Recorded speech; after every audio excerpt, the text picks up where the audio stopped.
हाँ, good morning बच्चों। कक्षा 12 के कक्षा 12 में कल देखिए हम अभी तक अगली वीडियो में आपको पहला यानी पवन दूती का पढ़ा रहे थे, हरिओं का, वह समाप्त हो गया। और आज हम मैथिली शरणगुप्त का कैकेयी का अनुताप यानी कैकेयी का पश्चाताप, यानी कैकेयी किस तरह से पश्चाताप कर रही है भगवान श्री राम को वन भेजने के बाद। यह उस समय का वर्णन है। मैथिली शरणगुप्त ने अपने महाकाव्य साकेत में कैकेयी अनुताप का वर्णन किया है और उन्होंने कैकेयी से कहलवा दिया है कि वास्तव में वो मान ली है कि मेरी गलती है। यह कहलवाया इस कवि ने। देखिए, मैथिली शरणगुप्त को राष्ट्रवादी कवि के रूप में माना जाता है क्योंकि राष्ट्रवादी कवि हैं। इन्होंने अपनी एक रचना लिखी है भारत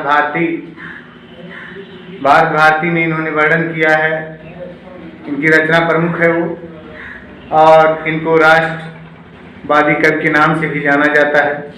और इस कवि ने कैकेयी की पश्चाताप के बारे में अपने महाकाव्य साकेत में इसका वर्णन किया है। और उस समय का वर्णन है जब कैकेयी भरत के साथ राम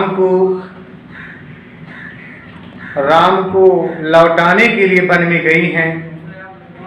और यह उसी समय का वर्णन है कि अयोध्या से प्रस्थान करके श्री राम को मनाने के लिए कैकेयी जब भरत के साथ जाती हैं तो उस समय रामचंद्र जी अपने पण की कुटी में, पत्तों द्वारा बनी हुई कुटी में निवास करते हैं। और जब यह सब माताएं वापस करने के लिए जाती हैं राम को, तो उस समय का वर्णन है। तो देखिए मैथिली शरणगुप्त कवि ने कैसा वर्णन किया है, देखिए ध्यानपूर्वक कि तदंतर बैठी सभा उतज के आगे और नीले बितान के तले दीप बहु जागे। देखिए कब मैथिली शरणगुप्त ने यहाँ वर्णन किया है कि उसी समय भगवान श्री राम की कुटी के सामने सभा बैठ गई और नीले बितान के तले दीप बहु जागे। और नीले आकाश में तारों के रूप में अनेक दीपक जगमगाने लगे और टकटकी लगाए नैन सुरों के थे वे। और आकाश में देवता लोग टकटकी लगा के इस वातावरण को, इस दृश्य को देख रहे हैं कि परिणामोत्सुक उन भयतुरों के थे वे, यानी वह परिणाम को जानने के लिए भय से आतुर थे, यानी परिणाम को जानने के लिए वो उत्सुक थे, भय से व्याकुल थे।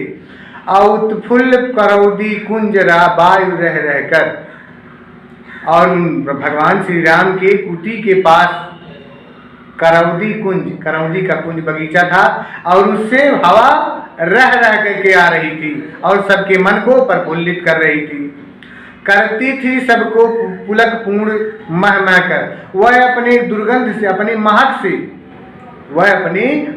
से सबके शरीर को प्रफुल्लित कर रही थी, सबको रोमांचित कर रही थी। वह चंद्रलोक था कहाँ चांदनी वैसी।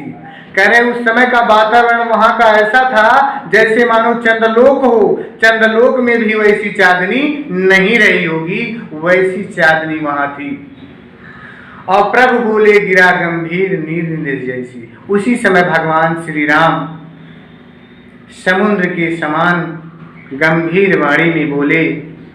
एक बार और इसको देख लीजिए। तदंतर बैठी सभा उतज के आगे, यानी उसी समय श्री रामचंद्र जी के कुटी के सामने सभा बैठ गई और नीले बितान के तले दीप बहु जागे। और नीले आकाश में तारों के रूप में बहुत से दीपक जगमगाने लगे और टकटकी लगाए नैन सुरों के थे। और टकटकी लगा के देवता लोग आकाश से देखने लगे कि परिणामोत्सुक इन भयतुरों के थे वे, यानी वह यह परिणाम को जानने के लिए उत्सुक थे और भय से व्याकुल थे। उत्फुल्ल करौदी कुंज वायु रह रहकर, और करौदी कुंज यानी राम के कुटी के पास में करौंदी का बगीचा था और उससे रह रह करके हवा आ रही थी और सबके मन को प्रफुल्लित कर रही थी, करती थी सबको पुलक पूर्ण यह मामकर, वो अपनी महक से सबके शरीर को रोमांचित कर रही थी। यह चंद्रलोक था कहाँ चांदनी वैसी, कह रहे वहां का वातावरण ऐसा था मानो स्वयं चंद्रलोक हो, चंद्रलोक में भी ऐसी चांदनी नहीं रही होगी, वहां का माहौल ऐसा था।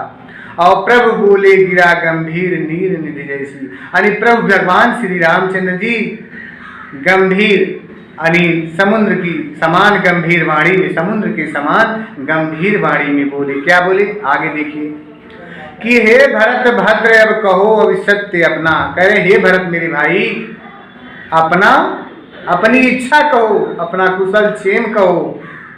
और सब सजग हो गए भंग हुआ जो सपना, और उस समय सभी लोग जग गए, सजग माने होता है जगना, सभी लोग सजग गए जग गए, जैसे सभी लोग कोई भयानक सपना देख रहे हो, जिस तरह से व्यक्ति सपना देखता है जग जाता हो, उसी तरह से सभी लोग सजग हो गए यानी जग गए, जैसे कोई सोया हुआ स्वप्न देख रहे हो।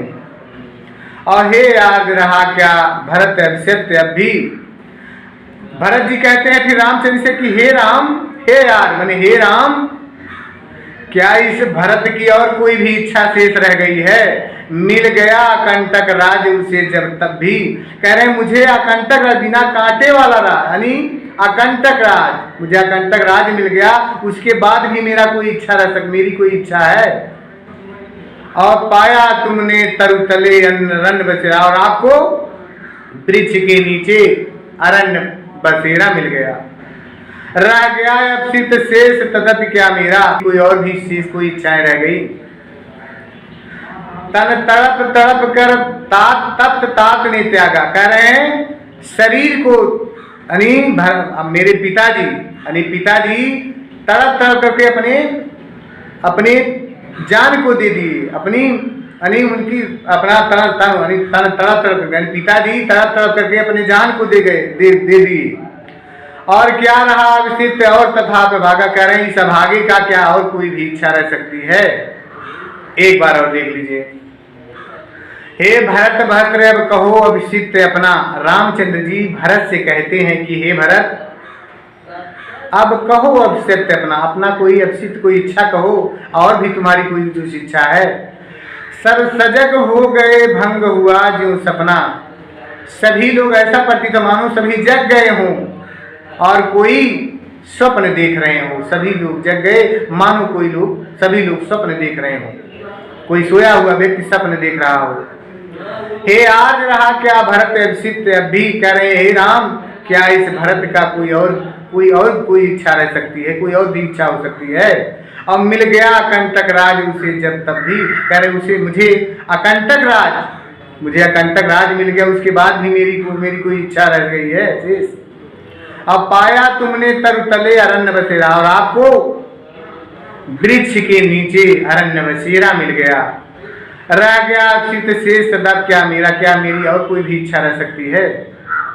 तन तड़प तड़प कर तप्त तात ने त्यागा, कह रहे हैं शरीर को तड़प तड़प करके, शरीर पिताजी अपने शरीर से तड़प तड़प करके उनके प्राण चले गए। आपकी याद में तड़प तड़प करके पिताजी ने अपने शरीर को त्याग दिया। और क्या रहा है सिद्ध और तथापि अभागा, कह रहे हैं क्या इस अभागे की और कोई भी इच्छा रह सकती है कि पिता ने तड़प करके अपने प्राण को भी त्याग दिया। 2 लाइन तक मैं यहाँ तक पढ़ाया हूँ, उसके बाद कल आप लोगों को फिर हम नया स्टेप फिर पढ़ाएंगे। 2 स्टेप पढ़ाए हैं, तब तक आप लोग देखिएगा और उसके बाद ही अगला स्टेप हम कल पढ़ाएंगे। तब तक धन्यवाद। चलिए ओके।